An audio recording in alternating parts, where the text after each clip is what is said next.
تو کورٹ سے سوال جواب ہونا چاہیے کہ بھائی آپ کا پاس اتنا پیسہ ہے وہ کدھر گیا، اور جس نے جمع کروایا اس کے اوپر کیس ہونا چاہیے۔ اب درمیان میں یہ ایک مضحکہ خیز ہماری سیاسی جو حکمت عملی ہے جو کہ 75 سال کی جون سے تون تل رہی ہے،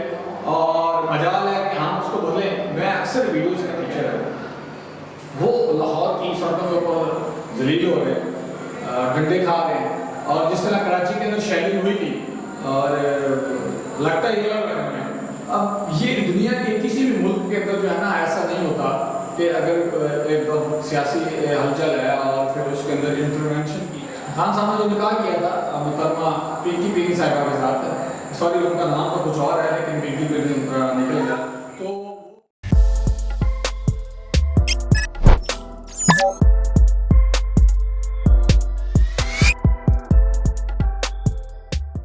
السلام علیکم ناظرین، میں حمید چودھری اور آپ دیکھ رہے ہیں میرا آفیشیل چینل۔ ناظرین، دنیا ترقی کر کے چاند اور چاند سے بھی اوپر والے جو سیارے ہیں وہاں پر پہنچ رہی ہے،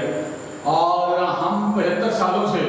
ہمارا جو ایک شیوا ہے ہم ذرا برابر بھی اس سے نیچے اترنے کو تیار نہیں ہیں۔ پہلے تو میں ایک مثال سنانا چاہوں گا کہ بچپن میں کوئی بچہ اگر کوئی نیک کام کرتا تھا یا کوئی بھی شخص، تو دوسری طرف سے اس کو کاؤنٹر تنقید سننی پڑتی تھی، یا تنقید اس کے اوپر کریٹیسزم کے ساتھ ساتھ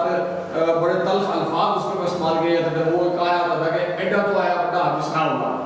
تو آج وہ جو مثال ہے وہ حقیقت میں عملی جامعہ کو پہنچ چکی ہے۔ ہمارے محترم موجودہ جو وزیر اعظم ہیں میاں محمد شہباز شریف صاحب نے کہا کہ آئی ایم ایف سے جو ڈیل ہوئی، آئی ایم ایف سے جو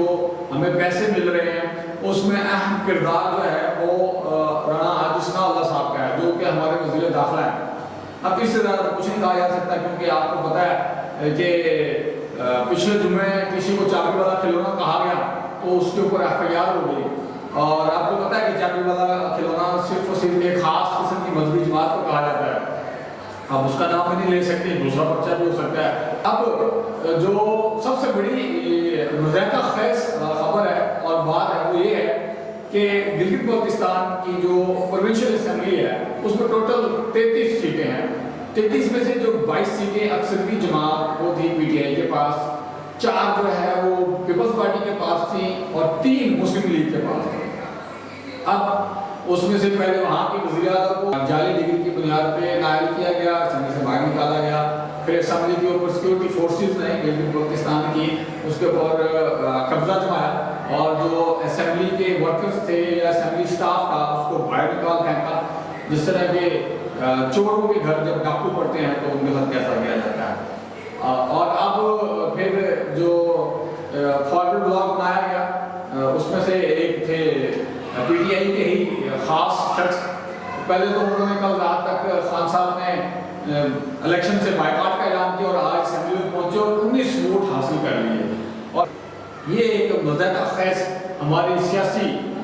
جو حکمت عملی ہے جو کہ 75 سال کی جون سے تون تل رہی ہے، اور مجال ہے کہ ہم اس کو بدلیں۔ میں اکثر ویڈیوز کے اندر کہتا ہوں کہ اگر ہم اپنے رویے کو نہیں بدلیں گے، ہماری بیوروکریسی جو اس کے اندر ہر بار واپس ہوتی ہے، اگر وہ اپنے رویے کو نہیں بدلے گی تو اسی طرح چلتا رہے گا، اور ان کو رویے کو بدلنے سے کوئی فرق نہیں پڑتا، کیونکہ یہ بھی کہا جاتا ہے کہ آئی ایم ایف کے جو پیسے ڈالرز میں آتے ہیں اس سے 90% عوام کو کوئی لینا دینا نہیں ہے، اور جو پیچھے 10% عوام رہتی ہے جس کو اس 90 جو ڈالرز آتے ہیں اس سے فائدہ ہوتا ہے، اس کو عوام اور قوم سے کوئی لینا دینا نہیں ہے۔ اس طرح کی صورتحال ہے۔ پھر جو آپ کی قوم کے معمار ہیں، جو آپ کی قوم کو سنوارتے ہیں، نکھارتے ہیں اور آسمان کی بلندی تک لے کر جاتے ہیں، ان کو کہا جاتا ہے استاد محترم، روحانی والدین، ماں باپ، یعنی کہ استاد کرام، میل ہے، فیمیل ہے، استاد ہے، ٹیچر ہے،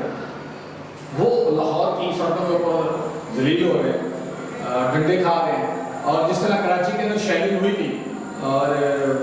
لگتا یہ ہے کہ پنجاب کے اندر بھی شیلنگ ہوگی۔ یہ جو ہے نا بڑی حیران کن بات ہے، کیونکہ ہمارے یہاں فورسز کو کھلی چھٹی دے دی ہے کہ جانور ہیں یہ بھیڑ بکریاں، تو آپ شیلنگ کر دیں۔ ایک طرف تو پاکستان کے اندر جو ہے وہ سلاد کی صورتحال ہونے والی ہے، راوی کے علاقے میں بہت زیادہ دریا کے اندر پانی آ چکا ہے، پھر بیاس کے اندر پانی بہت زیادہ آ گیا، ستلج کے اندر پانی بہت زیادہ آ گیا، یعنی کہ آ گیا۔ اب ہماری جو